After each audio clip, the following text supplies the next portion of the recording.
Voltamos com o Rede Notícia e agora a gente começa uma conversa com o presidente do MDB em Minas Gerais, presidente do Instituto Ulisses Guimarães também no estado, eu falei presidente do MDB em Belo Horizonte e presidente do Instituto Ulisses Guimarães em Minas Gerais, o ex-presidente da Câmara de Vereadores da capital mineira, Gabriel Azevedo. Gabriel, obrigado por estar atendido o nosso convite, meio a sua correria aí, não é o recesso que hoje você está vivendo dando aula, né? Verdade, estou fazendo muita coisa. Boa tarde para você, Boa André. tarde. Boa tarde, Anaína. Boa tarde, Prazer estar aqui com obrigada. vocês. Boa tarde para você que está nos acompanhando aí. Gabriel, ontem você estava em Brasília. Verdade. Já existe realmente, de fato, uma movimentação muito grande pensando no cenário de 2026. Você foi uma peça fundamental e importantíssima na eleição de prefeito no ano passado. Muita gente no início da corrida não dava muito nada por si, no final já tinha gente pensando e fazendo, cruzando o dedo, tipo assim, acaba a eleição rápido, que se tivesse mais uma semana, a tua chance de chegar no segundo turno era real, como realmente mostraram as pesquisas. Você saiu em quarto lugar com mais de 100 mil votos, tem uma preponderância muito forte. Você participou ontem de reuniões no MDB, a nível nacional, junto com republicanos. A gente sabe que o MDB tem um nome muito forte em Minas Gerais, que é o presidente da Assembleia Legislativa de Minas Gerais, o Tadeuzinho. Existe uma possibilidade realmente de uma união, republicanos, MDB, Tadeuzinho, Cleitinho, para ano que vem, ou é cedo ainda para a gente falar disso? Na eleição para prefeito, o que eu falava para muita gente era o seguinte: não fiquem prestando atenção em pesquisa quantitativa, tão longe da eleição. Há cerca de meses antes da gente ter a urna aberta aqui em Belo Horizonte, todo mundo passou a imaginar que a vitória do Mauro Tramonte era certa, porque ele marcava já 35% nas intenções de voto. E eu dizia, não é isso que vale, porque essa pesquisa, a quantitativa, ela mede conhecimento. E é claro que você não vota naquelas pessoas que você ainda não conhece. Quando a campanha começa e as pessoas começam a entender quais são os candidatos, o comportamento delas muda. E eu sempre chamo atenção para pesquisas qualitativas. São aquelas que perguntam para o povo: o que você está afim? O que você está sentindo? Qual é a sua percepção de Minas Gerais, dos candidatos? E nesse tipo de pesquisa, eu chamei a atenção ontem dos agentes políticos que é importante perceber a mudança de ventos. E eu estou sentindo um vento muito contrário ao sistema político de novo. Parecido com o que aconteceu nas eleições de 2018. E por quê?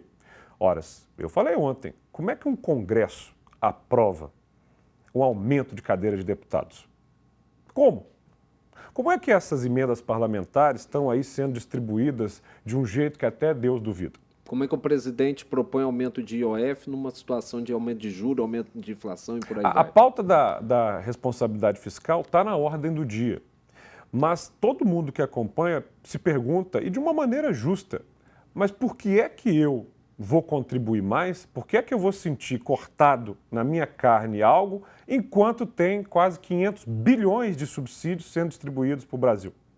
Só para combustíveis, por exemplo, no último ano, você teve 19 bilhões para incentivar combustível fóssil, poluição nas cidades. E para o programa Pé de Meia para manter os jovens no ensino médio, 7 bilhões. Tem inversão de prioridades aí. Então, quanto mais distante da população, do sentimento das pessoas fica o Congresso e o governo, eu não acho que esse vento é só contrário ao Congresso. Você se lembra de 2013, quando muita gente achou que era uma boa ideia estimular os protestos em relação às passagens de ônibus lá em São Paulo, porque isso atingiria o governo Geraldo Alckmin. E no final das contas, a onda foi contra todo o sistema político. E essa onda que as pessoas acham que passa e não volta mais, volta de tempos em tempos, de acordo com a insatisfação das pessoas. E aí, dentro, seguindo essa sua linha de raciocínio, quem que se beneficiaria aqui no campo político de Minas Gerais para as próximas eleições? Porque dois dos que se projetaram nessa onda do antipolítico, do anti-establishment, que é o Cleitinho de um lado e o Nicolas Ferreira do outro, hoje eles estão inseridos no meio político. Sim. Você acha que mesmo assim eles conseguem tirar proveito disso, ou pode surgir um novo Zema, como foi em 2018? Em 2016, a gente já tinha um movimento antissistema. E se você prestar atenção, aqui em Belo Horizonte foi eleito justamente o prefeito Alexandre Calil, que era um candidato que até na sua campanha falava: chega de política, é hora de Calil. E eu destaco a eleição de 3 vereadores. A Áurea Carolina, do PSOL, que está dando pistas que será candidata a senadora pelo PSOL. Exatamente. É uma pessoa beneficiada, obviamente, por essa onda. O Matheus Simões foi eleito vereador naquela oportunidade. Hoje vice-governador de Hoje Estado. vice-governador e, claro, candidato ao governo. Eu. Foram 3 nomes que foram eleitos para a Câmara Municipal que tinham um perfil muito diferente das pessoas que estavam lá. E em 2018, essa ondinha que começou nos municípios, além de Calil, nós tivemos, obviamente, o Bispo no Rio de Janeiro, né, o Crivella, e o Dória em São Paulo. Isso 16, que era uma antessala de 18, quando vem Bolsonaro, quando vem Zema, numa onda antipolítica. Hoje, com esse vento soprando, eu não tenho dúvidas que um nome que se fortalece profundamente e que tem uma candidatura irreversível é a do senador Cleitinho Azevedo. Ele não só tem, nas pesquisas quantitativas, cerca de 35%, 40% dos votos, como está na metade de um mandato de senador, pode ser candidato sem perder o mandato, e ele representa indignação. Eu disse isso para ele ontem, você representa indignação. O que o povo mineiro pode se perguntar é, será que este, que é tão indignado quanto nós, vai estar pronto para sentar na cadeira de governador? Claro, essa é uma dúvida. Então você tem um quadro, o Cleitinho, que é fruto, ele mesmo lembrou ontem, Gabriel, fui eleito vereador junto com você. Eu me inspirava em você quando vereador. Ele foi eleito na mesma eleição que eu e Matheus. Veja que há um transformar da política brasileira, não só geracional, mas de personagens já nos últimos anos, com esse movimento refratário ao sistema político. Então você tem, claro, o Matheus, que está no governo, e quem está no governo toma pedrada, porque já tem que responder sobre a situação. Mas tem a caneta também. E tem a caneta. Só que eu sempre lembro, né? O Geraldo Alckmin foi o candidato em 2018 a presidente. E todo mundo falava, ele tem a caneta do governo de São Paulo, ele tem um arco de alianças enorme com o PS. Vai ter metade do tempo de televisão. Teve 3%. Teve 3%. Ou seja, tem a caneta, tem o tempo de televisão, tem uma aliança partidária, ela é, claro, significativa, mas não é fundamental. O que eu percebo da candidatura do governador Matheus Simões é que há uma semana ele dizia que a direita estava unida em torno do nome dele. Isso é uma mentira. Claro que é uma mentira. Ou seja, faça um evento com o presidente Bolsonaro, há uma medalhinha de presente. Aliás, eu que conheço o Matheus há anos e várias pessoas que conhecem ele há anos olham para aquela cena e se decepcionam, porque não é o Matheus Simões. E não adianta simplesmente falar para um eleitorado, né? Ou seja, o eleitorado bolsonarista, achando que isso significa vitória. Porque o Bruno Engler, por exemplo, eu falava, com certeza vai estar no segundo turno em Belo Horizonte. E vai perder. Porque depois que ele vai para o segundo turno, ele não consegue falar para além daquela bolha. No segundo turno, a votação dele aumentou em 40 mil votos, apenas. Apenas. Aí... Todos os votos foram para o Fuad. Então, se o Matheus concentra a estratégia dele em simplesmente ser bolsonarista, como querem algumas pessoas do Partido Novo, que estão usando essa estratégia para o Zema, eu sinto que ele pode, obviamente, angariar alguma votação, mas com um problema. Porque o eleitor bolsonarista identifica muito mais as suas ideias no Cleitinho. E aí é que eu vou fazer a provocação no próximo bloco. E o Cleitinho, que não só conta com a identificação dos eleitores bolsonaristas, mas também conta com a identificação de pessoas que estão chateadas com o sistema político. Ele ficou contra o aumento de deputados, ele é a favor de uma escala que reduz ao tempo de trabalho das pessoas. Ele não fala só com o espectro bolsonarista, pelo contrário, ele fala com o espectro extremamente popular.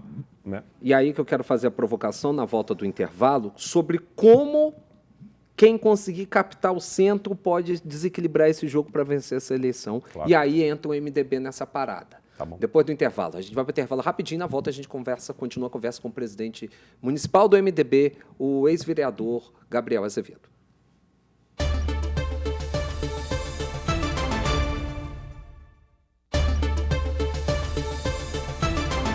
Aqui. Estamos de volta aqui no nosso Rede Notícias, batendo papo com o presidente do MDB em Belo Horizonte, o ex-presidente da Câmara da Capital Mineira, Gabriel Azevedo, que é presidente também do Instituto Ulisses Guimarães em Minas Gerais, que é um braço político, um braço institucional, cultural, de discussão de fórum político do MDB. Uhum. E aí é que eu faço a pergunta, né? Levanta a bola e a Janaína faz a pergunta. E o MDB, filho, como é que fica em Minas Gerais? Você está em conversa. Niltinho não é de muito falar, é mais de agir. Você tem sempre uma interlocução muito grande com Baleia Rossi. Sim. Uma interlocução grande com Marcos Pereira, presidente do Nacional do Republicanos. Aí a gente está falando presidente nacional do MDB, presidente nacional do Republicanos. Tadeuzinho de um lado, Cleitinho do outro. Te perguntei no primeiro bloco, você não me respondeu. Tadeuzinho está sendo cortejado, tem cortejo do Matheus Simões, tem cortejo do Cleitinho, tem cortejo dentro do MDB para ele ser candidato a governador. Como que fica isso tudo? Né? O MDB, né? Como é que fica o MDB? É ponto para poder desequilibrar essa balança que você estava falando. Os dois estão no campo bolsonarista, Matheus Simões e o Cleitinho. Você falou do Matheus Simões ter dificuldade para furar a bolha bolsonarista. Eu também vejo dificuldade do Cleitinho também furar essa bolha. Pode ser uma aliança como essa, o diferencial? Não, eu discordo. Eu acho que o Matheus está optando por falar apenas para a bolha bolsonarista. E o Cleitinho, desde o tempo em que era vereador e até a sua própria eleição, sempre falou para além da bolha bolsonarista. Vamos pegar um contraponto. O Nicolas se coloca contrário à escala que diminui o tempo de trabalho semanal. O Cleitinho é radicalmente a favor. Se você olhar as votações no Senado sobre aumento de deputados, você vai ver que PT e PL deram as mãos. Né? Esquerda e direita se uniram para aumentar o número de deputados. O Cleitinho foi contra e iniciou uma campanha contrária. Então, eu sinto que o Cleitinho ele não está em bolha. Defini-lo como alguém que é bolsonarista é um equívoco. E aí, sobre o MDB hoje ele tem 2 deputados federais, o Niltinho e o Hercílio. O Hercílio, ao que tudo indica, não é candidato à reeleição, vai lançar o filho, né? O Niltinho tem costurado e nós temos 2 deputados estaduais, que é o Tadeuzinho, o presidente da Assembleia, e o deputado João, que é o líder do governo na Assembleia. O Tadeuzinho tem 39 anos, eu também tenho 39 anos, e ele faz parte de um espectro muito interessante da política, que é o de dialogar com todo mundo. Ele é profundamente respeitado na Assembleia por 77 deputados, né, ele incluído, todos o respeitam muito, e ele está no centro de um processo fundamental para Minas Gerais, que é a dívida pública. De um jeito mineiro, tranquilo, né? Foi dialogando com todo mundo, inclusive com o senador Rodrigo Pacheco, para construir essa saída da dívida de Minas. A construção não contou com o governo estadual. O governo estadual queria o regime de recuperação fiscal e bateu na tecla insistentemente nisso. O Propag foi construído pelo Tadeuzinho, uma alternativa feita na Assembleia. E isso, e vamos lembrar que ele virou presidente da Assembleia contra o governo também. O Zema, o Matheus não queriam o Tadeuzinho. E ele se colocou e depois que ganhou, construiu uma relação muito republicana com o governo. Ele é cortejado por todo mundo e eu próprio, enquanto membro do MDB, já o lancei. É isso que eu ia falar, você já lançou a candidata a governo. Eu vejo o Tadeuzinho como um excelente nome para disputar o governo de Minas. Ele tem capacidade administrativa, ele tem capacidade política, ele representa uma renovação, ele é moderado. E quem é muito apressado em dizer, olha, mas se está fora do quadro Lula e Bolsonaro, não tem chance, não lê as pesquisas. Quando você lê pesquisa de segundo turno, que coloca Lula e Bolsonaro, aí as pessoas optam por um. Mas se você pergunta, e aí, você quer votar no Lula e no Bolsonaro no primeiro turno? 65% não querem. Gente, já deu. Que encheção de saco insuportável. Lula, Bolsonaro, você tem mais o que fazer na vida. Todo mundo preocupado com o preço das coisas, com o custo da vida, com a segurança pública e o povo querendo discutir uma parcela pequena se é Lula ou Bolsonaro. Isso já deu, isso já dividiu família demais, já acabou com a amizade demais. Tão preocupado é com o trânsito em Belo Horizonte, com a quantidade enorme de pessoas em situação de rua. Você chega numa pessoa que está na rua, olha, para te tirar da rua, você é Lula ou Bolsonaro?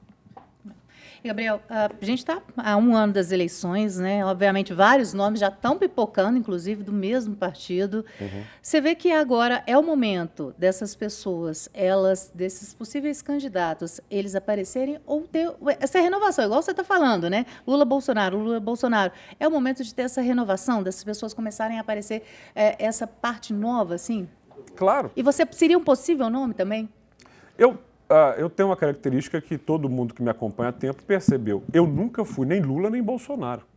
Não gosto. Eu vejo defeitos graves nos dois, sabe? E tenho para mim que a política não é só isso. Eu dialogo com todo mundo, sabe? Dialogo com políticos do PL, do PT. E acabei escolhendo o MDB por isso. O MDB me dá completa liberdade de pensar por conta própria.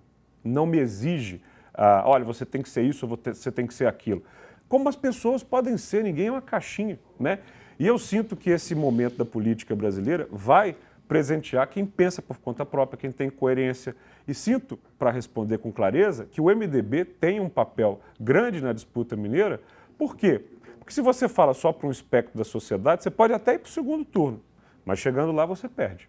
A escolha para você ser o representante aqui em Belo Horizonte, pode estar já na previsão para isso? Eu deixo claro para todo mundo, né? Eu não escondo, eu sou pré-candidato a prefeito em 2028. Continuo vivendo a minha cidade. Hoje dou aula em 5 faculdades, pego o ônibus, tenho carteira assinada, vou trabalhar. Ao contrário de muita gente, eu respeitei o resultado da urna. No dia que abriu a urna no primeiro turno, eu fui para a internet e falei, muito obrigado pelos votos, reconheço o resultado, boa sorte a quem segue. Isso é o papel de alguém que é democrata. Então eu preciso me diferenciar daqueles que não aceitam perder, que não aceitam a democracia. Esse não sou eu. E do mesmo jeito, vocês não estão me vendo num cargo na prefeitura, não. E não foi falta de oferta. Cortejado você foi. Não foi. Não foi falta de oferta.